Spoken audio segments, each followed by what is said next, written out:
Today's episode of Filmmaker U is brought to you by our sponsors OWC. Go to owcdigital.com for all your filmmaking and computer needs.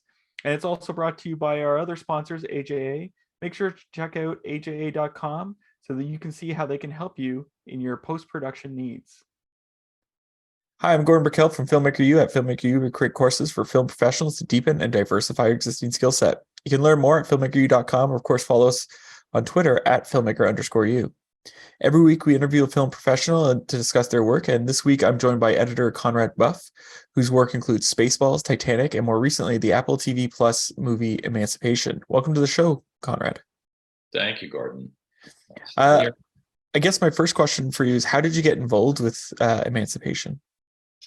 Well, I've done several films with Antoine Fuqua, not all of his, but quite a few, going back to training day.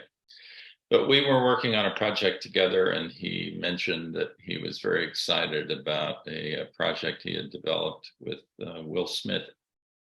And he gave me a very kind of brief description of what it was, and asked me if I would be interested. And I said, of course, yes. A, I like working with him, but B, the subject matter was quite interesting to me, particularly the historical aspects of it, being a period film. Really, I was looking forward to it. So that's how it came together for me. I'm going to interrupt this interview for 1 second. We want to thank PixelView, one of our sponsors. They're a streaming solution for filmmakers. PixelView lets you stream your work to remote clients for easy collaboration, and it works with both on-set teams and post-production teams. With built-in video chat, you can discuss and make changes in real time and stream directly from your editing software. Or you can use the hardware encoder to stream from DaVinci Resolve or the camera on set. See the promo code and the link in the video description below. Well, and I noticed that you've worked with, like you said, you've worked with him quite a lot since training day, but you've also worked with other directors repeatedly. How do you go about developing those relationships for so that you have this, I guess for lack of a better term, repeat customer, repeat director? No, repeat business, as I say. No, it's a great thing, of course, when you develop a relationship with someone. I've done, multiple films for Roger Donaldson way back, Jim Cameron, Antoine, probably the most of anyone, actually. And a lot of it is fortuitous. It's good luck, timing, availability, and certain amount of persistence, and frankly, breaks are an important aspect in this business for people. And I've been fortunate to have some good ones. So I think you develop the relationship once you start off with someone and prove to them that your taste and aesthetic choices and ability to tell a story are satisfying them, director-wise. There's a comfort that evolves, and there's less dialogue required. There's no nervousness about having to prove to someone beyond the first time that you guys are collaborative. So it repeat business is wonderful. Now, in Emancipation,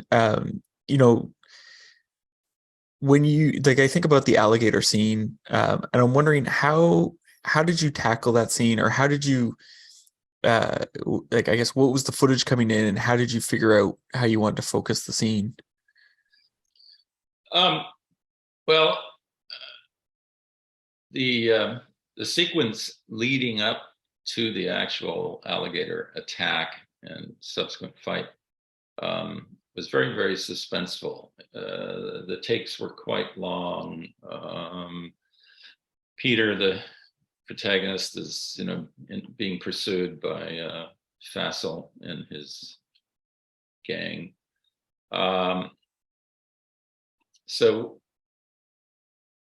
they disperse. We think the coast is clear, and this is all kind of drawn out and not very active. And then when Peter thinks it's, completely safe, he starts to emerge from the water, and bam. So that sequence was composed of live action material that was actually shot not in Louisiana for the underwater sections. And Rob Legato was instrumental in helping choreograph and direct that sequence. It was really a matter of taking what was shot in the tank in somewhere in California. I'm not quite sure where it was, at a Disney ranch or someplace, and cutting that into a sequence that made sense. And if there were any areas that were not connecting or not clear completely, I could discuss it with Antoine and Rob, but I would start with a structure based on whatever I had at hand, whether it's, the live action from the water tank, or whether it's previs. I think Weta had generated that material. So, it was relatively designed to begin with, but there's a serendipity when you shoot that kind of action. So editorially, it wasn't that difficult to put together. I think the challenge was making the prosthetic alligator blend with the CGI alligator, and of course making it live in a realistic world. So not the most difficult of sequences, frankly, in that film. Well, what would you say was the most difficult in that Well, film? really, for me as an editor, the biggest challenge was basically the second act, which includes that sequence, but structurally telling the tale of Peter on his own and being pursued, Fassel and his group pursuing, and then the family back at home. And once they escaped from the railroad camp, that was the area that was kind of more documentary-like. There was a lot of material and structurally very subjective. It was really up to me to find the ingredients that I liked, assemble it, and once I had it cut, it was still on the fat side and kind of long, and it needed some pruning, shaping. That took the most time, honestly, just to find the right balance to keep the tension up, but also tell the story of the three different ingredients, basically. Now, you'd also mentioned about the suspense leading up to the alligator scene. So what do you, like when you're trying to craft a scene and make it suspenseful, like what do you look for in the footage? Like, how do you like to tackle that? Because you mentioned holding the shots longer there, but what else goes into that for you? Well, I wanted to keep it simple as possible.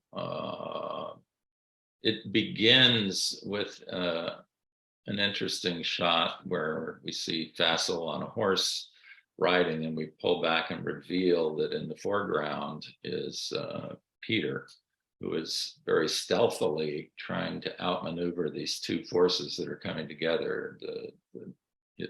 Fassel's sidekicks on one lane and Fassel on another, with the potential of, colliding with Peter. Anyway, the shot was beautiful as is. It really didn't need any editing. The shot that brings us from Fassel discovers Peter. We realize Peter's decision to take off this rag that was covering his wound to confuse the dogs as to where he is. He places it in a log. The shot continues. He goes down to the riverbank, climbs into the swamp, and then waits to see what happens with those guys. Anyway, that was a very long shot, and I let it play. I didn't end up editing anything there until the boys arrive, and there's the discovery of the rag, and There's back and forth. Peter ducks under the water, and this is all right before the alligator. But I wanted to keep it kind of tranquil. And musically, there was a piece that I found from Bartok, of all people, and it helped carry the tension in a really great way. It was a temp piece, which, of course, later was changed when the composer took over. It's the contrast, I think, of the sort of quietude and peacefulness, and you suspect, there's tension because of the pursuit, but in its simplicity, all of a sudden it becomes shocking when you introduce, something leaping out of the water, right? Yeah. Now, is there, is there a scene or a moment in here that you're particularly proud of? Like you mentioned the second act being the more difficult part, but is there a scene that you really enjoyed cutting or had a lot of fun editing? Well, one that surprised me actually was the battle at the end of the film, which for me was mind-blowing as I was receiving the dailies. Frankly, I just thought the material was amazing, what they were able to do in single shots that were very, very dynamic. The sequence looks complicated. I think it was less complicated for me editorially, because a lot of the planning of the individual ingredients was so strong and remarkably shot in a very short period of time. I think they accomplished that entire thing in like 10 days, which, it's beautifully shot, beautifully staged, and relatively easy for me to put together because the ingredients were so strong. I put the sequence together for the first time and sent it to Antoine, and he basically said, "Don't change anything." So that was great to hear that, it received such a positive response, because he was shooting in Louisiana. I was actually working at home in California, and my crew was in Santa Monica. So we were all spread out. So communication was, via texts, emails, and occasional phone calls. But I could post sequences to Antoine on the PIC system and, give him comfort in that, things are working, or let him know if they weren't. Now, you've had a career which you've been really lucky to, you might edit a comedy, an action film, a drama. You've sort of moved through the different sort of styles of filmmaking. Is there a particular one that you find the more fun, or that you enjoy more? Well, honestly, I tried to, I didn't think comedy was my thing, to tell you the truth. I was very lucky to have Mel Brooks ask me if I wanted to do Spaceballs. I had done a film. My first solo effort was a film called Solar Babies, which Mel produced. It wasn't a great film, but he was kind enough to invite me to do Spaceballs. And I think part of the reason he asked me was I had a background at that time in visual effects from my ILM days. Yeah. But, and, obviously there are a lot of effects in the film, and I think he appreciated having, my help. And I told him, I said, "Well, I don't know anything about comedy, Mr. Brooks." And he said, "Don't worry about the comedy, kids. I'll take care of that." So after that, really, I think I had an invitation once to do another comedy, and I turned it down. Not necessarily wisely, because economically, it was the early days for me, and, trying to get work, but I just didn't feel it. And my interest was more in, dramatic suspense. I've certainly done a lot of action as well, but You know, so much of it is the serendipity of what's available, whether you're available, what things that are offered to you. You know, it's just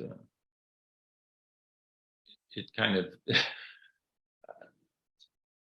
things choose you for different reasons, or you choose things if you're lucky to have that option. Now, I have one last question for you. What would you say is your favorite guilty pleasure film or TV show to watch?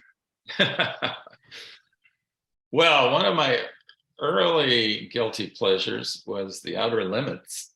Oh, wow. That's a good one. Which one of my favorite cinematographers was on that film, Conrad Hall, who subsequent to that shot a lot of really great films.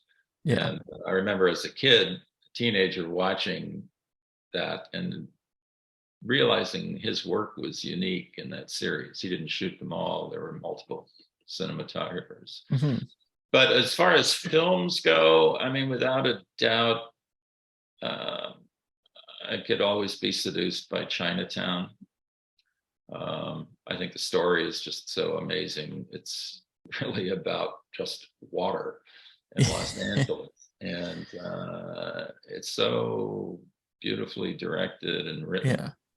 And the performances, of course, are great. Those guys, the stars at the time, you know, Nicholson and Dunaway, wonderful. But, you know, there's just so many that I love from different periods. Yeah. You know, one of my personal favorites is Training Day, actually. Oh, yeah. That's probably the favorite one on my resume, actually. What is it about that makes it one of your favorites? I like the LA-based story, the reality of it, the locations in Los Angeles. I mean, I grew up there, so I know it well. But I'm particularly happy with my contribution in that film. It was so shot out of order and out of sequence that when I would start assembling scenes, I really had no idea how it would gel. But I remember I was working at Warner Brothers out in the Valley, and I had an editing room that was about the size of a closet, and my crew were in other rooms adjacent to me. But I went running out the door one day once I had enough of the material, enough of the scenes assembled to actually see some long sequences, and exclaiming, "This is really a good film." I hadn't, you know, it was really tough to appreciate completely, you know. But anyway. Well, thank you so much for letting me interview you today. Yeah, well, thank you, Gordon. Thanks. And that's it for this week, everyone. Make sure to check us out at filmmakeru.com, or of course on Twitter at filmmaker_u. I'm Gordon Burkell. Thanks for watching.